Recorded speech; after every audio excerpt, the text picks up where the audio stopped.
Tudo bem, pessoal? Nesse bloco, a gente vai trabalhar com a qualidade das informações contábeis. Lembrando que esse é o primeiro subtópico do grande tópico, avaliação da qualidade das informações contábeis, para a gente detectar quando o ente pode ou não estar em situação fiscal temerária. Então você vai ver que o primeiro subtópico, ele acaba fazendo interconexão com todos os tópicos a seguir. Então vamos lá. Então, avaliação de entes públicos a partir de informações fiscais, qualidade das informações contábeis. Então, primeira coisa, qualidade das informações. Deve-se garantir a consistência das informações contábeis com as quais irá se trabalhar. Então, muita atenção no que eu vou falar agora. Normalmente, quando a gente pega a União como exemplo, certo? O Tesouro Nacional. O Tesouro Nacional é exemplar, é referência internacional, inclusive. Mas por que um dos motivos que ele é referência? Consistência das informações, qualidade. Por quê? Porque você tem um sistema que é um dos melhores do mundo, se não o melhor do mundo, que é o sistema CIAF. Ele é integrado. Ele tem uma cadeia, ele tem uma hierarquia de pessoas que revisam documentos, aprovam. Você tem a conformidade documental, você tem a conformidade dos registros de gestão, você tem a conformidade contábil. Então, você tem garantia que o que está registrado no CIAF é real. E aí você ainda tem outros sistemas subjacentes, como por exemplo o SPIONet, como por exemplo o SISBACEN, que você monitora a dívida também, e os títulos, no caso, as reservas internacionais, títulos do Tesouro estão na STEM. Onde eu quero chegar com tudo isso? A gente não está falando da União, que é exemplo, que é referência. A gente está falando dos estados e municípios. Então, os estados e municípios, eles não usam o CIAF. Muitos estados e municípios, inclusive, eles contratam empresas, softwares de empresas terceirizadas para gerir o seu sistema de administração financeira. Nada contra isso. Mas o importante é que o sistema seja confiável. E como é que a gente sabe que um sistema é confiável? Primeiro, se ele tem uma cadeia, uma hierarquia de aprovação das informações. Segunda forma que a gente vê que um sistema é confiável, a gente pega a informação um dia, daqui a uma semana, daqui a um mês, a gente tenta pegar a mesma informação e a gente chega no mesmo valor, a gente consegue rastrear. Quando a gente pega uma informação de um estado ou de um município em um dado momento, depois de um ano, a gente tenta pegar a informação e a informação mudou completamente, sendo que você queria a informação exatamente sobre aquele dia, isso mostra que tem consistência. Quando a gente pede para um ente elaborar demonstrações contábeis, ele não consegue, porque as informações que ele tem não são compatíveis com as demonstrações contábeis, isso é preocupante. E aí eu te pergunto, como um ente desse, ele vai? Primeiro, como é que ele sabe que ele está bem em termos fiscais? Segundo, se ele estiver mal, como é que ele sabe que vai estar mal? Terceiro, se ele estiver mal e precisar se recuperar, como é que a gente vai ter segurança em sugerir alguns percentuais, algumas metas de recuperação, se tudo está comprometido? Então, eu julgo que esse subtópico, ele é a base de tudo. Sem confiança no sistema, sem confiança nos dados, não é possível se tomar decisão. Ok? Avançando. Não adianta torturar os dados. Não adianta mudar a base quando o resultado não é esperado. Então, isso é importante. É aquela velha frase, não tenha raiva do mensageiro e, nesse caso, não tenha raiva também da mensagem. Você não pode ter raiva nem da mensagem, nem do mensageiro. A frase aqui foi até adaptada. Por quê? Porque os dados são os dados. Então, quando um chefe executivo ele tem acesso a dados que não são os que ele esperava e o sistema é confiável, paciência. Não dá para marretar, torturar o sistema para o sistema gerar o que se quer. Não adianta manipular os dados, porque mais cedo ou mais tarde vai ser detectado e as consequências serão muito ruins para o ente, porque ele vai ter tomado a decisão com base numa informação que não era a mais confiável em determinado momento. Avançando. É importante ter uma integração entre as áreas responsáveis pelo planejamento, orçamento e arrecadação, cobrança extrajudicial de dívida ativa, concessão de benefícios fiscais. A importância na relação entre os poderes. Executivo frágil prejudica a adoção das medidas necessárias, medidas fiscais necessárias. Então vamos falar um pouco sobre esses dois itens.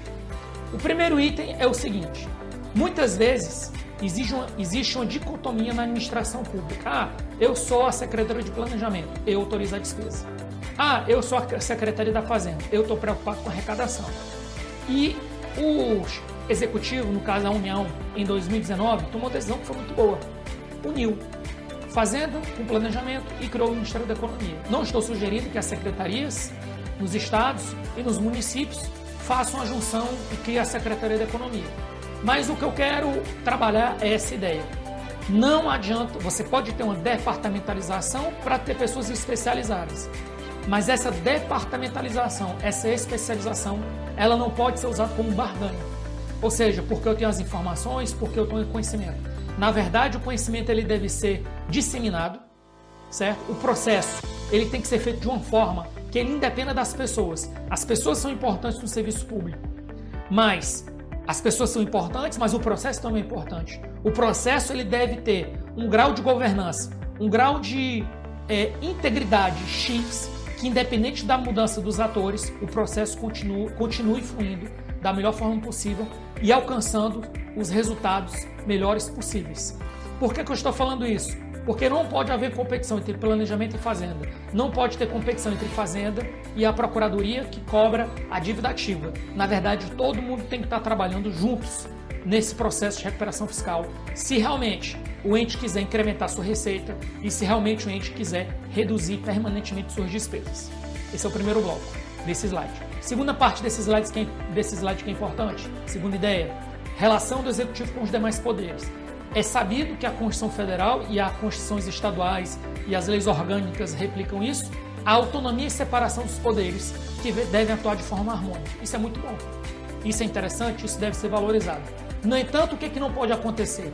Que geralmente é o que eu já vi durante a minha vida profissional. Em alguns casos, certo? Casos que já foram identificados, alguns poderes jogam para o Executivo algumas contas, algumas despesas que deveriam ser daquele poder. E aí o Executivo, por falta de um apoio, de um suporte do Tribunal de Contas do Estado, acaba sendo sobrecarregado em algumas despesas. O que sugere em última instância? Ora, se você carrega um poder com despesas que deveriam estar com outros poderes, o que acaba acontecendo? Aquele outro poder continua podendo gastar livremente, como se nada tivesse acontecido. Em compensação, o Executivo, que não deveria ter aquelas despesas, acaba sendo sobrecarregado. Se o Executivo é sobrecarregado, duas coisas que ele vai ter que fazer. Ou ele vai demitir servidores, sendo que os outros poderes não vão estar demitindo servidores. Lembrando que cabe ao Executivo, entre outras, conduzir as políticas públicas que entregam diretamente bens à sociedade, como, por exemplo, construção, entrega de bens públicos, benefícios fiscais, entrega de cestas básicas e diversos outros produtos que competem fielmente ao Executivo. Cabe destacar também que o Legislativo tem um papel importante, tem aproximação com a sociedade, devolver à sociedade. O Judiciário faz a mediação, é importante também, mas cada poder deve ter o seu espaço. O que não pode é um poder em termo fiscal entrar no espaço do outro poder, porque isso gera consequências para o poder que estiver mais fragilizado. E ninguém quer nenhum poder fragilizado. Todo mundo quer os poderes, todo mundo quer os poderes autônomos e trabalhando dentro das suas missões constitucionais, ok? Outro ponto importante é ter um fiel levantamento das dívidas com bancos públicos e privados. Cuidado com as cláusulas contratuais. Então, muitas vezes, o que acontece, pessoal? Muitas vezes, um Estado ou um município, um novo gestor, ele pega uma situação de terra arrasada. E aí tem uma dívida com um banco impagável, seja um banco público, seja um banco privado. A primeira coisa que esse gestor deve ter cuidado é: o que eu estou pagando? Certo? Cadê as cláusulas contratuais? Foi pago em dia? Caso pague com atraso, qual o valor dessa multa? Porque isso gera consequências e isso pode gerar, digamos assim, um buraco negro. Ou seja, um fosso sem fim. E aí, aquele novo gestor ele vai entrar no circuito já assumindo uma dívida que pode até existir, mas que ele deve revisitar essas dívidas. Ou seja, é aconselhável que o novo gestor ele faça uma auditoria das dívidas para saber por que ele está pagando aqueles valores para determinados bancos. Principalmente se o orçamento dele estiver sendo drenado por dívidas públicas do passado. Isso é muito importante. Outro ponto importante é a atenção com demandas judiciais do ente contra a União, em especial as que estão em caráter precário. Então, outro ponto importante é, muitas vezes, a União garantiu um empréstimo para determinado Estado. O Estado passou por alguma crise, alguma situação fiscal temerária, não conseguiu pagar aquela dívida. A União teve que assumir a dívida perante o banco e agora a União vai executar a contragarantia contra aquele Estado. Ok, tudo bem, e está dentro do script. A questão muitas vezes o Estado entra com a ação judicial liminar, em caráter liminar, para não pagar aquela dívida. Se o ente for fazer um plano de recuperação fiscal, e esse plano de recuperação fiscal, seja o plano Mansueto, seja a lei complementar 159, tiver como uma das cláusulas que aquele Estado, aquele município abra mão, certo? Abra mão das suas ações em caráter liminar contra a União, o que é importante esse ente levar em consideração? Quando essa liminar cair, se o Estado ou o município tiver apenas que pagar os valores, é uma coisa. Se ele tiver que pagar valores e multas corrigidas, como se ele nunca tivesse pago nada, isso é outro impacto que ele deve considerar. Ou seja, existe um impacto que tudo bem, eu abro mão das minhas ações contra a União, mas como é que eu vou pagar daqui para frente? Eu vou ser considerado como quem nunca pagou há mais de 10 anos? É um tipo de tratamento. Ou vai ser levado em consideração que nesses 10 anos eu tinha uma liminar e agora eu estou disposto a pagar e agora eu vou ter uma condição de pagamento, eu não digo favorável, mas não tão desfavorável que sejam aplicadas todas as multas. Isso é um fator que cada gestor financeiro, cada gestor do orçamento deve avaliar, cada gestor da dívida deve avaliar. Se ele não avaliar isso, pode ser que às vezes não seja tão vantajoso o plano de recuperação para ele. Ele pode muito bem implementar todas as medidas de recuperação fiscal sem necessariamente ter que pegar empréstimos com a União. É algo que tem que ser avaliado. Não estou dizendo que é bom, não estou dizendo que é ruim. Eu estou falando que cada caso é um caso e deve ser analisado criteriosamente. E aí eu trouxe aqui alguns artigos que falam sobre qualidade das informações contábeis. Esse artigo aqui é de 2019, que tem um diagnóstico das matrizes de saldos contábeis dos municípios. Então, o que significa esse processo? Anualmente, a STM exige que os municípios enviem suas informações contábeis na forma de matrizes. Então, isso aí se chama matriz de saldos contábeis. A gente vai ver como ficou o raio-x do envio desse lote de matrizes. E a gente vai trabalhar com esses dados, fazer algumas conclusões, algumas reflexões. Então, primeiro, os dados desse artigo que eu trouxe aqui para vocês, eles foram extraídos no dia 16 de dezembro de 2019 e levaram em conta apenas as contas das classes patrimoniais. 5.391 municípios enviaram no mínimo uma matriz. E lembrando que a gente tem quantos municípios, pessoal? Aproximadamente 5.570 municípios. Então, o envio foi um número muito bom. Mais de 93% enviaram pelo menos uma matriz. Vamos continuar. Foram recebidas 52.440 matrizes. 306 matrizes foram enviadas sem as contas patrimoniais. E 21 apresentaram todos os valores. 3.260 matrizes foram enviadas sem nenhum dado do Poder Legislativo. E 337 matrizes sem nenhum dado do Poder Executivo. 2.230 municípios informaram que alguma conta contábil cuja movimentação contábil ficou incorreta. 4.219 matrizes, 8% do total, continham alguma conta contábil com movimentação incorreta. 3.708 municípios informaram alguma conta com saldo inicial de um mês, que não é o mesmo saldo final do mês imediatamente anterior. Então isso aqui é o que eu chamo de consistência, certo? Existe um outro curso que vai estar disponível no 3R, certo? Que é o curso sobre análise das demonstrações contábeis. Isso aqui é uma análise de consistência.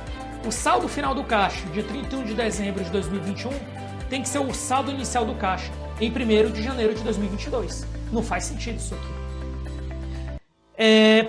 Outro ponto importante, 334 matrizes enviadas por 76 municípios estão completamente iguais. Isso aqui eu considero grave. porque isso mostra que esses municípios talvez tenham contratado o mesmo escritório de contabilidade ou o mesmo consultor, não checaram as informações, ou seja, mandaram informações por mandar.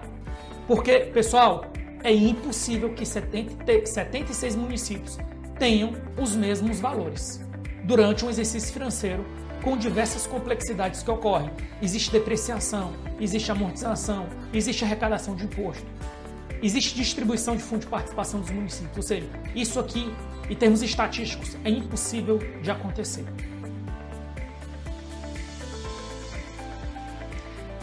Aí aqui tem um ranking.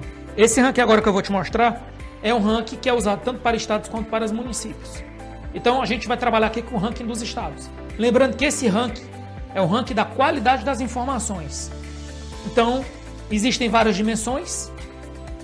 Para cada dimensão você vai ter um verdinho aqui. Então no caso aqui, Espírito Santo, tudo verde. Ceará, tudo verde, nenhuma inconsistência. Aí eu peguei o estado do Ceará. O estado do Ceará, em termos de qualidade, está no 11º lugar dos 26 estados e do Distrito Federal. Uma posição muito boa. Ok? O primeiro colocado é o estado de Alagoas. Então, o que é que esse ranking mostra? Esse ranking mostra a qualidade das informações. Eu não estou dizendo que esses estados aqui estão com as finanças públicas ótimas, estão com o resultado nominal excelente. Eu estou dizendo que em termos de qualidade das informações, em termos de consistência, o estado de Alagoas, em 2019, foi o primeiro do ranking. É isso que eu estou falando. Conclusão. Informações contábeis sem qualidade prejudicam a tomada de decisão e o acompanhamento. Ok, pessoal? Então, caros alunos, meus alunos, minhas alunas, esse era o primeiro recado que eu tinha para dar. Esse foi o primeiro bloco.